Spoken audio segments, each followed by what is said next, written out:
Charlotte, oh. Kamukha ni Sir Rambul nga eh. Oo, ikaw. Ayan kayo yung naasar ko eh.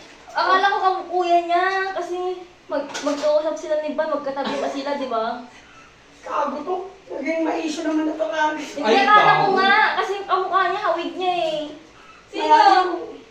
Ito. Pares pa sila may dimple ni Charlotte. Akala ko si kuya niya yun. Rambon eh. Kamukha niya eh. Hawig. Wala niyo, gawin ka rin. Ano, oo nga. Ay, kiringas. Hawig naman eh. Wala na ba? Naging visit bata na naman kung nakakita ang malaro. Hindi naman nakikita pre. Nakikita yung upuan. Ay, ganun.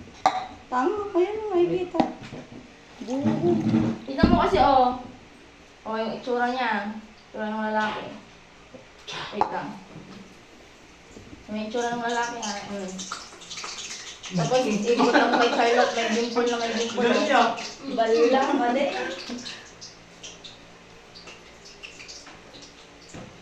Ba't di niyo tinanong si Charlotte tapos?